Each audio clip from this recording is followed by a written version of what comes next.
Dorothy, qual é a sua percepção sobre como as pessoas compreendem a morte? Observo que a maioria das pessoas encara a morte como um evento triste, Sr. Anderson. Eu também acho que é. Há uma expressiva comoção e pesar diante da perda de entes queridos, conhecidos ou mesmo de desconhecidos. A natureza humana parece não estar pronta para lidar de forma definitiva com a separação daqueles a quem amamos, especialmente quando a morte ocorre de maneira trágica ou inesperada. Aliás, o próprio Senhor Jesus chorou diante do túmulo de Lázaro, como vemos em João 11:35. Até mesmo o Senhor Jesus considera a morte como algo triste. Sim, Dorothy. A morte é um evento triste da existência humana.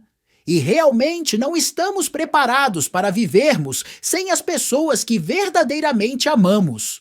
Creio que todos já tivemos essa experiência dolorosa. E você tocou em um ponto importante, Dorothy. Jesus chorou diante da morte de Lázaro. Mas você já parou para pensar o seguinte: o choro e o luto de Jesus por Lázaro foram honestos. Não obstante, Jesus estava plenamente ciente de que ressuscitaria Lázaro e de que essa ressurreição traria novamente a alegria ao coração dos amados de Lázaro.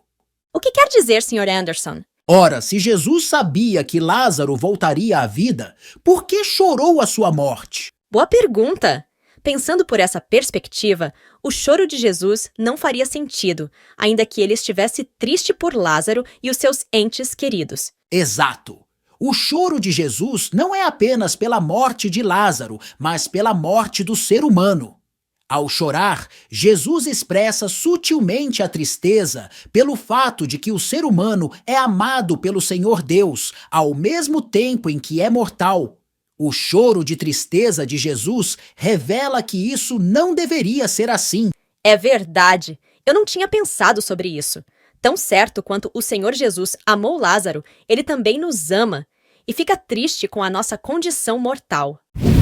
Antes de prosseguirmos, quero pedir para você que nos acompanha que se inscreva no canal e deixe seu like, porque assim o YouTube entende que o conteúdo é importante e recomendará os episódios para outras pessoas que também se interessam e precisam da palavra do Senhor. Além disso, você ajudará o canal a crescer, ok? O Senhor Deus fica triste com a nossa morte porque ela decorre do pecado. A nossa morte começou no Éden. Em Gênesis 2, de 4 a 17, as Escrituras Sagradas narram a formação do ser humano. Eu gostaria de destacar 2 momentos dessa passagem. Primeiro, o Senhor Deus criou o ser humano. Em seguida, o Senhor Deus plantou um jardim do Éden, no qual fez brotar todo tipo de árvores agradáveis à vista e boas para alimento. E também a árvore da vida no meio do jardim e a árvore do conhecimento do bem e do mal. Mais adiante, a narrativa expõe a ordem direta e específica do Senhor Deus para Adão, que devia cuidar do jardim. De toda a árvore do jardim você pode comer livremente, mas da árvore do conhecimento do bem e do mal, você não deve comer, porque no dia em que dela comer, você certamente morrerá. Perceba, o ser humano tinha no Éden as condições perfeitas de vida. Ele estava junto de seu Criador, mantinha comunhão com ele. O ser humano tinha árvores agradáveis aos olhos e boas para a alimentação, e ele somente não podia comer de uma árvore específica, sob pena de morte. Dorothy, algo que comemos e que nos mata é geralmente chamado veneno, certo? Sim? As Escrituras Sagradas não descrevem a árvore do conhecimento do bem e do mal como veneno, mas o ato de comermos dela nos transformou em seres mortais. Nós morremos porque pecamos perante o Senhor Deus. E aqui o choro de Jesus faz todo sentido. O ser humano não foi criado pelo Senhor Deus para ser mortal. Ele tinha a árvore da vida para comer livremente.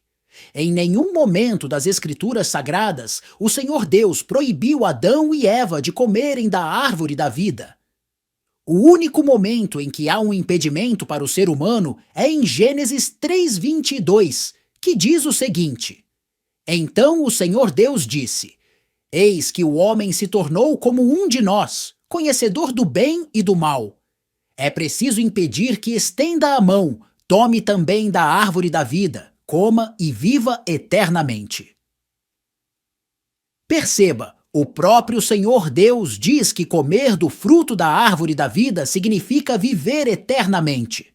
Contudo, existem leitores desavisados que podem interpretar a expulsão do ser humano do Éden como uma espécie de maldade do Senhor Deus. Mas o Senhor Deus não é maligno, ele é plenamente benigno. Em verdade, ao expulsar o casal do jardim do Éden após terem pecado, o Senhor Deus demonstrou misericórdia por Adão e Eva, pois se eles comessem da árvore da vida em estado pecaminoso, viveriam para sempre nesse estado e alienados do Senhor Deus. O propósito do Senhor Deus, ao criar o ser humano, foi o de proporcionar uma vida eterna de comunhão, em que haveria a comunhão do Senhor Deus com o ser humano e do homem para com a mulher. E o Senhor Deus ainda deseja essa comunhão, certo? Porque se pensarmos em João 3,16, por exemplo, que diz que ele amou o mundo de tal maneira que deu o seu Filho unigênito, para que todo aquele que nele crê não pereça, mas tenha a vida eterna. Então vemos que o Senhor Deus deseja a eterna comunhão conosco através de Cristo Jesus. Perfeito, Dorothy! Agora a vida está em Cristo Jesus. Ele é a vida. Devemos buscar a vida eterna nele. Aleluia, Sr. Anderson! Mas o Senhor disse há pouco que o pecado não é um veneno. Porém, se ele mata o ser humano eternamente, então o que ele fez e faz no corpo humano? Essa é uma boa pergunta, Dorothy. O pecado teve um impacto profundo na natureza humana. Você já imaginou um corpo humano imortal? Um corpo humano que nunca fica doente e que nunca envelhece? Esse era o corpo de Adão e Eva no Éden. Essa ideia de eternidade corporal desafia a lógica contemporânea, não é mesmo? Com certeza. Retomando a sua pergunta, o pecado alterou a fisiologia humana. Por exemplo, as células adquiriram a capacidade de envelhecer e adoecer. O pecado alterou a mente humana e ela passou a criar maus desígnios e experiências malignas. O pecado alterou também as relações sociais humanas, que passaram a ser subreptícias, fraudulentas, corrompidas e enganadoras. O pecado distanciou a espiritualidade humana em relação ao Senhor Deus. Por isso, o pecado pode ser entendido como um ato voluntário humano que conduz à morte. A morte não é apenas eterna, mas também cotidiana. Por exemplo, se um dos cônjuges vive de adultério em adultério, sem se arrepender, então essa pessoa caminha para a sua própria condenação eterna. Entretanto, cada ato de adultério que pratica também faz morrer o amor, a fidelidade e a confiança que existe no dia a dia de sua relação conjugal. A morte é algo triste.